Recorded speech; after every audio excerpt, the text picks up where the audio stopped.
What's up, comic book fans? Pete here from Comic Books Transformed, where me and my good friend Brian over there discuss comic books that have been adapted into movies and streaming shows.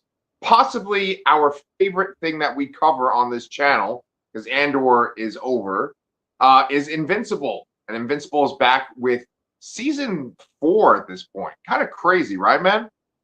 Yeah, I mean, I kind of like skipped over this comic while it was actually in print. I'd always heard it was great, but I don't know for whatever reason I didn't buy into it. Yeah. I have read the entire series now, and it's fantastic. This is an excellent adaptation. I think Amazon just has some kind of like track record of doing really good jobs of adapting comic book properties, especially like image Agreed. books.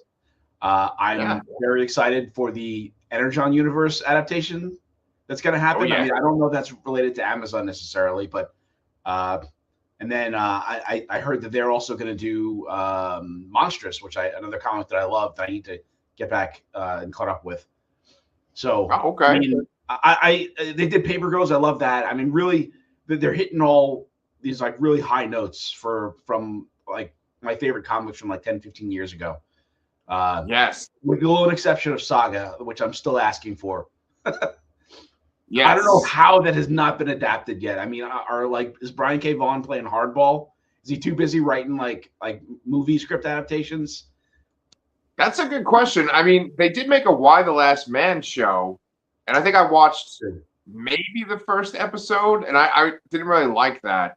And then Paper Girls. Go ahead. I think I watched the whole season, the first season, and I think it ended. Oh, yeah, right. Oh, like, did they wrap up the whole story though, or is it like, no, no way. There's no way. Yeah. It was like 75 issues, but there's what do you call it? Did the comic wrap up? Yes, the comic did. I'm sorry. No, dude, I know that. I read that whole book. Yeah. Okay. There's like 75 issues, and I'm a big Brian K. Vaughan fan, so yeah, I was a big fan of that. And I tried to get my daughter into Why the Last Man, the comic, and she didn't like it. She's a big James Tynion fan. She likes The Last House by the Lake and Last House by the Ocean. Yeah. Or no, The Nice House. Nice House by the sea, Lake, Nice House by the Sea. Yeah. There we go. Eventually got the right title in there. Yeah. But let's bring it on back to Invincible. And so we're getting deeper into the comic at this point. And you said before we started recording that you have kind of forgotten some of the details from the comic. There's certain things that happen on this show where I'm like, did they show these bad guys this much as they do in this show? Like, did this happen at this point? And so I have a couple of moments like that, and I was hoping that you'd be able to answer it, but we'll just kind of. Well, yeah. This is the problem is that I think I actually digitally own, which maybe is an ownership. Who knows? The first compendium, but the other two I borrowed from the library, so I don't have those. So I'm just flying by the memory I have from a year and a half ago, a year ago. When was the season 3? Right.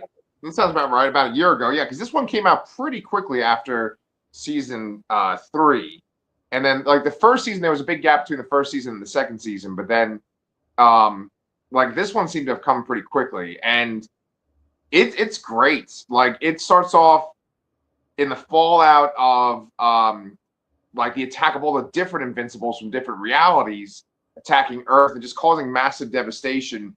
And you don't really like if you forget what happened on the show, because I always skip the recaps. I'm like, all right, I know this shit. Once it starts, I'll get back into it. But you see the way you never skip a recap. I mean, like if it's a recap of something I watched last week, like maybe not. Maybe I'll skip it, yeah. But like the beginning of season recap, I will always watch. Yes. Yeah, this had the moment of like, oh yeah, I forgot about that part. Yeah. But like Mark, he's like working overtime to make up for the fact that copies of him or alternate versions of him killed millions of people on Earth, and he's dragged his brother into it too. They're working around the clock to sort of just fix things, take out villains. And you have another great musical montage in the very beginning, just like in the second season, where they had, I think it was like Karma Police by Radiohead. That's still one of my favorite things I've seen that we've covered on this show. Yes, that's when Omni-Man first leaves after fighting Mark in season 1, right? Yes, yeah. Yeah, And, well, that was fantastic. yeah. It's like, yeah, he's just kind of flying around, like Mark's flying around and just kind of dealing with it. And we do see Omni-Man in the second episode, but this first episode is mainly about Mark, and he fights Dinosaurus, which, like, you know Yes, me, I that's know. one of my least favorite acts of this whole comic. How do you feel about that whole Dinosaurus? I think it's an interesting arc. I think maybe it went on a little bit too long, but I like the idea where it's going. So, Mark starts off with, he doesn't want to kill anybody because he doesn't want to be like his dad. But then all these things keep happening. And he kind of comes to that realization, that thought of like, maybe if I kill someone, it may save more people and maybe it may be worthwhile. And I think that his work with Dinosaurus, which we haven't really gotten to yet, really that his first meet in battle once. But Yeah, the whole thing is that they're gonna kind of take like almost like a Thanos like approach where it's just like, for the greater good sort of thing. Like you're gonna yeah, mess up some things, but ultimately it's gonna save more in the long run, which I think is an interesting take for a superhero to take. yes. And what's interesting to me is the show really captures that feeling of that, like, there's always problems. There's always bad guys showing up. In a lot of episodes, there's like two giant threats in the same episode. Yes. Yeah. And so like Dinosaur shows up and he fights him in the first episode. Then the fucking Sequids pop out. Yeah. Again. Yeah, again. I like how they leave all those things kind of like bubbling around. Like you see little flashes of them throughout season 3. You saw them kind of going around in the sewers and all that. And I really like that they kind of have that long tail there. They're not just keeping it contained to the season. Yeah. I really appreciate that. Yeah, and that's very much like the way that comics used to be, like back in the day where there were like ongoing stories and like you might have like a 2-issue arc and it would have like a villain and then there would be stuff going on in the background that was like building over the course of many issues and then finally it would come to a head. And when they attack, the Guardians of the Globe have this plan and it's great. A few things I wanted to mention about the Guardians of the Globe though, the voice acting. So they got Britt leading the team now, and I can't remember this fucking actor's name, which is so bad. Okay, so this is funny. I have a little speculation here. So the actor playing Britt is Jonathan Banks. Thank you. Yes. So, and I know that Robert Kirkman is a huge fan of Bryan Cranston, and he is desperate to have Bryan Cranston voice someone on this show.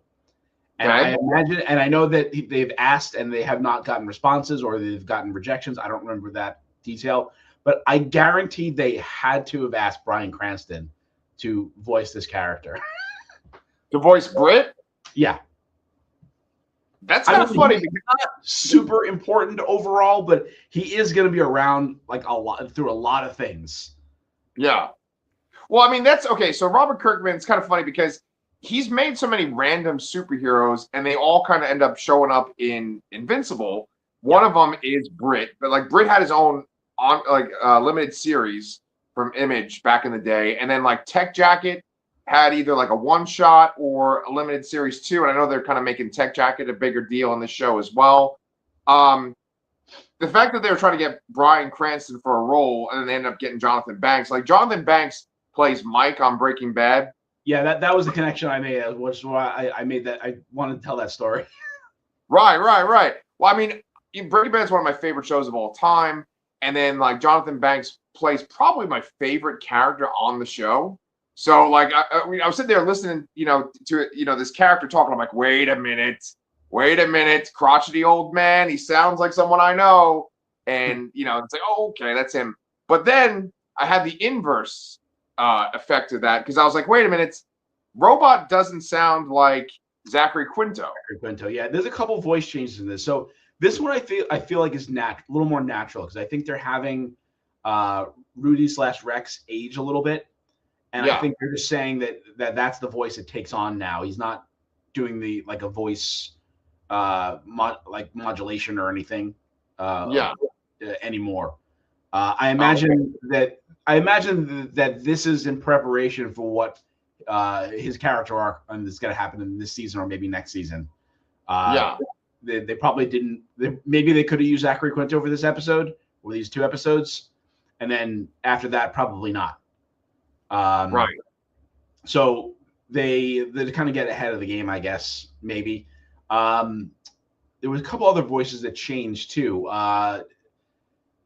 Titan was Mahershala Ali, and he's not. Okay. And then D.A. Sinclair was God, what the hell's his name? The Flash, the movie, the DCEU Flash. Oh, fucking Ezra Miller? Yeah. That was D.A. Sinclair, and that's not him anymore. That's okay. That's okay to not. Yeah. Oh no, you probably wouldn't even notice that, honestly. But I there was another one too. What the hell was it? There was some other voice that I heard. I'm like, that doesn't sound right. And I looked up the thing that it was like a whole bunch of cast changes this season. Well, you know what, Brian? As long as they don't fucking replace Walton Goggins, I'm good. Oh my God. He is just so good. Walton Goggins is like the MVP of comic books transformed. With him on this show, with him just playing double duty on Fallout, you know, he's just one of our favorites. And I think we should when we do our best of the year awards here, we should give an award for the best thing we reviewed. You know, give points and rankings and all that crap. We should call it the Comic Books Transformed Walton Goggins Award. Yeah, or we can make it even more specific. Comic Books Transformed Amazon Prime Walton Goggins Show Award. Well, let's see if we can get a sponsorship first before we start throwing things like that around. That is true. So, you know, Cecil, he brings in Mark to go help with the Sequids. They have this plan. It's a great plan. They make a force field around where the infection is spreading, and they have these devices that'll give like an EMP pulse and knock out the Sequids. And then they can like teleport the people away to a safe distance. You remove the people, the Sequids no longer are animate. So they're almost taking them all out. The dome, though, that they've set up begins to fall. And Cecil calls in, or Cecil, I don't know why the fuck I'm saying Cecil. Cecil calls in Mark, and Mark just starts, you know, knocking all the Sequids down. But it's a little too late, and there's literally 1 fucking second left before the dome is going to collapse. And Mark is put in this position where does he kill the last Sequid host or like let it live and hope that they can like disrupt it? Who is a decorated astronaut, I might add. Yeah. Yes. So I think that adds a little context to it. It wasn't just some rando off the street. Like this was somebody that, you know, went to space and it was known for something. Yeah. But yeah, I feel like this was very similar to what happened in the comic, but I feel like it seems like it's like a little bit too close of a shave, I think, to make it. And I wish there was a little bit more, like there was a little more certainty to it, you know, that bracelet thing not getting to him in time, because they really made it feel like it was like a fraction of a second difference. And I wish it was like, oh, like he gets stopped at the last, like Bulletproof gets stopped the last second, it delays them. Like then I kind of wish there was something like that, but really kind of a nitpick. It's really getting to the point of you know, Invincible questioning is like, is there a kind of a greater good angle to take here with in terms of saving people, or is, you know, and is his previous methods enough? To save everybody and do the best he can. Yeah, and I mean that's one of the main themes of the comic, and it's certainly one of the main themes of this show, which is the idea of like, you know, is there a horrible responsibility that comes with great power? And the Viltrumites, they believe that there is a horrible responsibility that comes with great power. We learn in the second episode where we get a whole bunch of Nolan. Like the second episode, there's no Mark at all. Yeah, it's all Alan and Nolan. Yeah. Well, but even but before we even get to that, there's this fucking amazing sequence where it shows like the Viltrumite empire get wiped out, get reduced to 50 Viltrumites. That was like one of my favorite things I've seen on this fucking show ever. Yes, that was great. Again too, like that was the cliffhanger we left off with those characters in the end of season 3. Is like Nolan telling Alan like, oh, the reason why this hasn't happened is because there's only 50 Viltrumites left in the Empire, and they've been hiding the fact. That whole lead up was great. I was surprised to see that younger version of Nolan and kind of that brutal kind of I don't know ritual they went through there, where his parents tried to murder him, basically. Yeah. I love too that like the dad's like, that's enough, and the mom's like, you guys are both like pussies. Right. So brutal and horrible, but I mean, it's a real like statement about fascism and the whole idea of like survival of the fittest, right?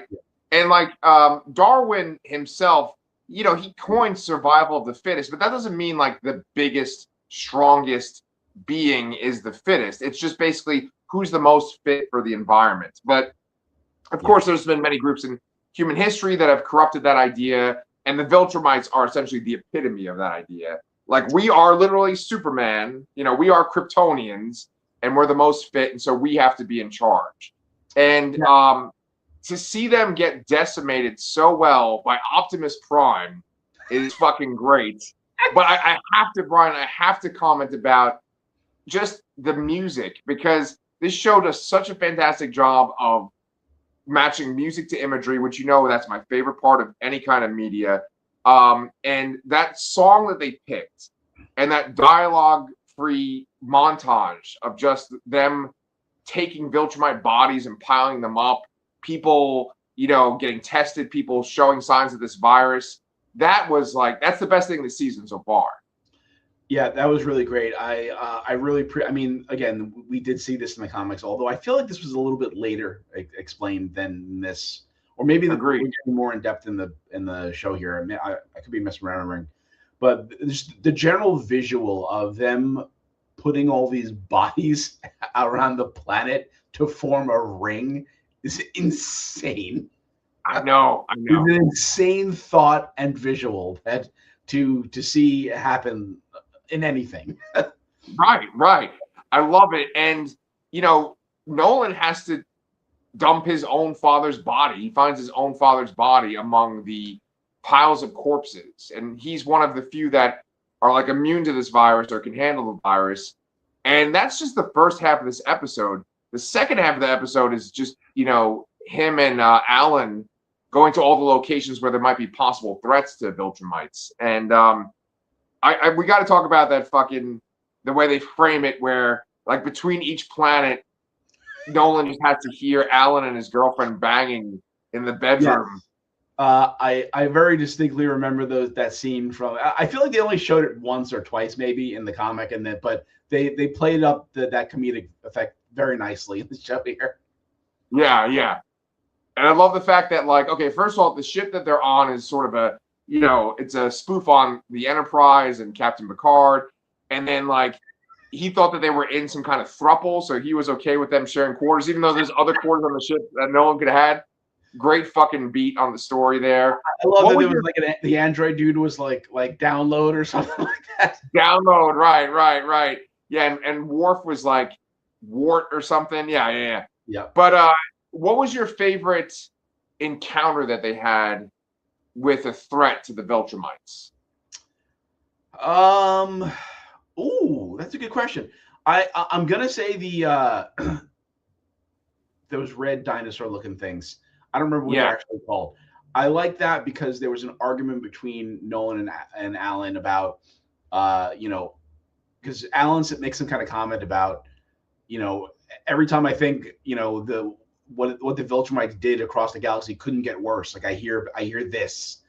And then Nolan has this kind of argument about how, in our eyes, we were, doing good. And it was interesting to hear because it was sort of well presented in a well thought out way, but not that I agree with it or anything. But right. I thought they handled that kind of line and dialogue very well. And I also found it interesting that not all the things they found were viable too. Usually you have these kind of montage scenes that say, "Oh, we're finding this piece and this piece and this piece," but really they only got like two things. They got like Space Racer on their side, and they got those Right. little green bugs. Yeah, So yeah. Yeah, I mean, it's sort of like one of those getting the crew together kind of montages where yeah, they're going from planet to planet, getting the crew together. Yeah, and they're not very successful. Um, I think it's funny that the Captain Picard guy just basically blows up the disc that's, keeping the sun at bay and keeping those things from hatching or escaping the ice. and And and, then, and I right, also love that he thinks he's doing the right thing, and he's trying to help Nolan in response to thinking about they were into that kind of thruple thing or whatever. right, right, Trying right. to make up for it, and he makes it so much worse. Yeah, I guess that Robert Kirkman, I guess he doesn't like Star Trek or something. 'Cause No, that's a pretty, I think he does like Star Trek. I mean, why? I mean, I guess they made the captain kind of an idiot, but the rest of the characters weren't. Maybe you're right. I don't know. I yeah. love the Next Generation. That's all I have to say. Yes, yes, yes. So, that episode ends with the reveal that Peter Cullen's chancellor that runs the alliance or whatever, or the coalition, whatever the fuck they're called, that he's the one that was the great betrayer, and he's also the one that created the Scourge virus. Yes. Yeah, that was So, again, I right. feel like we did find that out. But maybe it was I'm struggling to remember around what issue we're in. I feel like we got to be in the 50s or 60s Yeah. somewhere. And I mean, maybe this happens now. I don't know. I'm trying to think of if this is out of sequence or not, because it feels like it might be earlier than in the book, but I'm not sure. Yeah. I think that what happens is that the show it does multiple arcs, but it might do certain parts that are later in the book earlier, whereas they might in the comic focus more specifically on specific storylines. Like the Dinosaurus one, I think it's all kind of clumped together versus spread out. But we only saw Dinosaurus in the first episode of this season, and we haven't seen him since. Yeah, but that happens though. They do fight, and then there is some kind of break. Something else happens, and then he gets out, and then they meet across a pretty decent run of issues, if I'm not mistaken. But Yeah. And I just want to say here that I'm thinking about. I've almost said things that are I guess potentially spoilers for people that haven't read it, so that's why I may not be. I feel like I'm holding back what I'm saying, so I'm starting to talk. I'm like, wait a minute, I can't say that. So Yeah. Right. Well, I was gonna ask you about a specific spoiler. I'm glad you caught us. Okay, let's just say that's probably the most controversial thing that happens in the comic. I feel like it happens around this time. I think you know what I'm talking about. yes. My question, I think I asked you this last season too. Do you think this is actually going to happen on the show? Wow. Man. They're. Oh my God, that's tough. That's really tough. There was something that came out of that later on, right? Yes, yeah. Okay. Reason I asked that is because that helps me kind of weigh if they're going to do it or not. So I'm going to say that. I mean, they're probably going to tone it down a bit, but maybe. Yeah. Wow. Okay. There are people that are watching this that are I have no idea what the fuck they're talking about. I just watched the show. But yeah, you guys, you'll know it when it happens, if it happens. Yeah, like 3 years from now. Right. Dude, I think it might actually be this season though. Maybe. I mean, we did see that character for the first time in last season. So yeah, I guess it's possible. I'm struggling to remember how this season will end. Is the big thing going to be Dinosaurus? I guess. Yeah. Because I think that the bigger thing, we're getting so vague. It's we can't even say the fucking names of things. But I think the big thing that the show is building towards doesn't really happen probably till next season. Yeah, because they're starting to introduce us to the other Viltrumites, really, and you know, we do meet General. It's not General. Is it General? Thrag? Thrag, yeah. He's called like Lord Imperator or something, right? Or, He had some I guess I always think of General Trag from the Ninja Turtles. So Yes, yes, it's not yes. very similar. Right. No, they introduced him to us, and that's Lee Pace, right? That's actor Lee Pace voicing Yes. him. I think he's Yeah. pretty awesome in this so far. And then fucking Conquest escaped too. Yes. Well, we knew that was coming. I mean, Yeah. So then, okay, what the fuck happens in the third episode? um, what does happen in the third episode? We get a little bit about. Oh, first of all, we there's plenty of scenes with probably the biggest piece of shit in the show, Eve's dad. Yes. He's a real bastard. And then we also get a bit about Eve's powers not working, and then also we go back to Titan. Titan fights the dragon guy again, and Oliver's involved there. I do want to call out there was a really great line from Oliver about when he's getting his new costume, and Debbie's there, and they kind of look. It's like, oh, it's the Omni-Man thing again, and he's just like, I've done all this shit and I've lived through it and survived through it. Like, this isn't just his name over, this is mine. And I was like, yes, go Oliver. Yeah, I mean, I think people forget it if they just watch this season. They didn't watch the recap, like me. That at one point, Conquest was like literally fucking stretching him apart. Yeah. In the last season, so he's been through a lot, even though he's just a kid. Yeah. And here's the thing, Brian. There's so many like little small scenes that we haven't really hit on because they're just kind of like little beats within these bigger pictures. But like, Mark's mom, like she's got a whole thing going on with this guy that she's dating. He's wanting her to move out and move in with him. Like, a lot of people would think that this is kind of boring, but like, I always like this stuff because I think that the mom is such a great character. I like the fact that she's sort of like dealing with the repercussions of being married to an evil Superman and not knowing it, you know?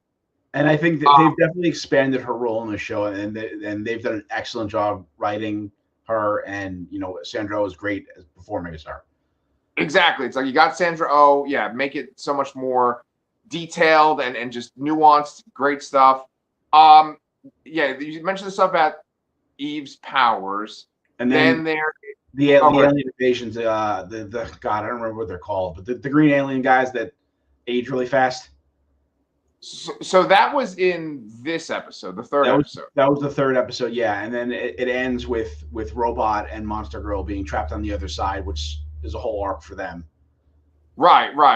And they are dropping seeds for things that are big deals later on in the Invincible, epic, essentially. Because there's this whole part with like Robot where he's like starting to question the Guardians of the Globe, and he feels like he doesn't agree with the way that they're doing things or handling threats. Like, that's a whole big thing about like, are we handling threats the right way? Like, a Viltrumite would just exterminate the enemy and stuff, but the show is showing that, if you let a bad guy live, I think actually Robot is the one that says this. They come back like twice as strong. Yeah. Yeah. So go ahead. I'm sorry. Yeah, and they really did sow the seed too. There was a conversation with him and Britt where, technically, if he didn't disobey orders, the Sequits would have still been around because there were people in the sewers. Right. And Britt just doesn't give a shit. Like, you disobeyed an order, like you're an idiot. Even though, like, there's a point where you got to realize that sometimes you have to do something, even though it's not the order.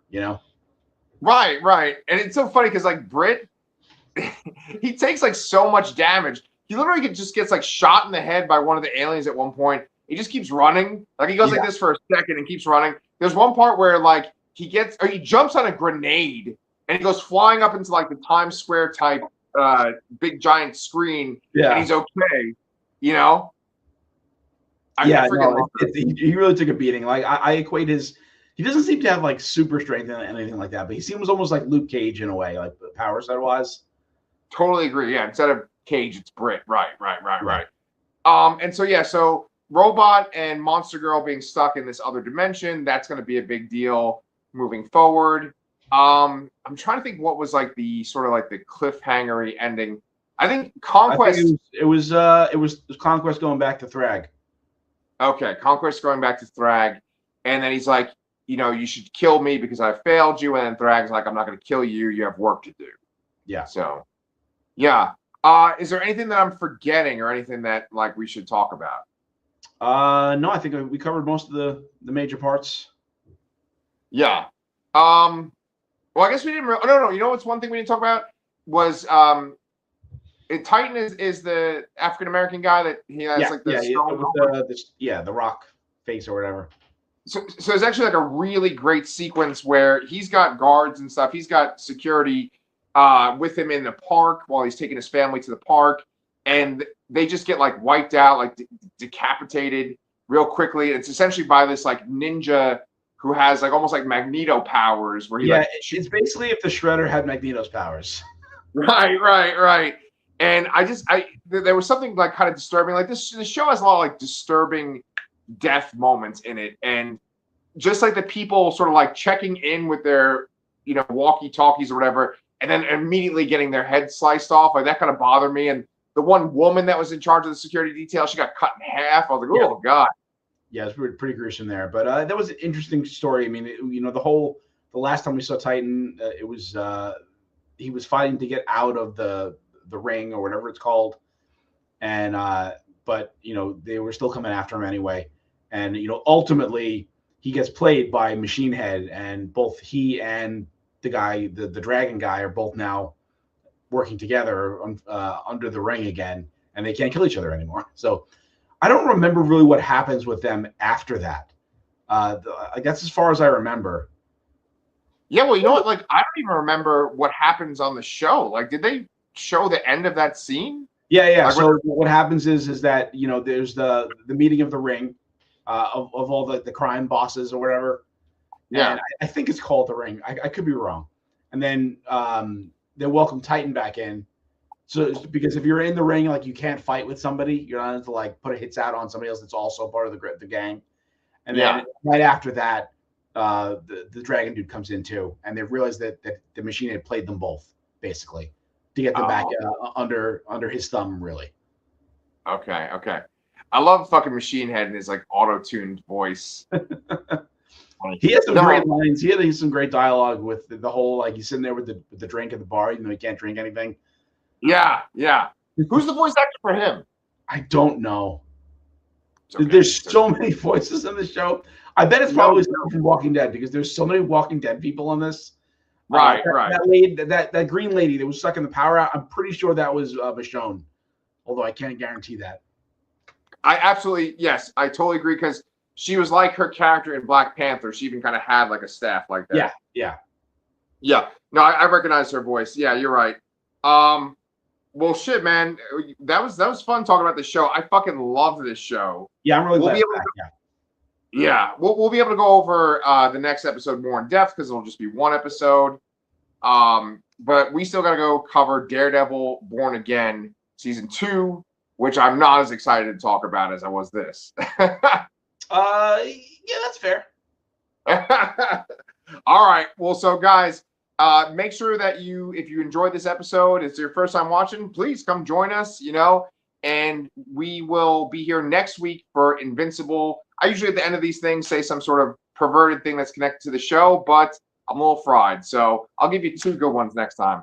But thanks so much for watching. Make sure you like, and we will see y'all real soon.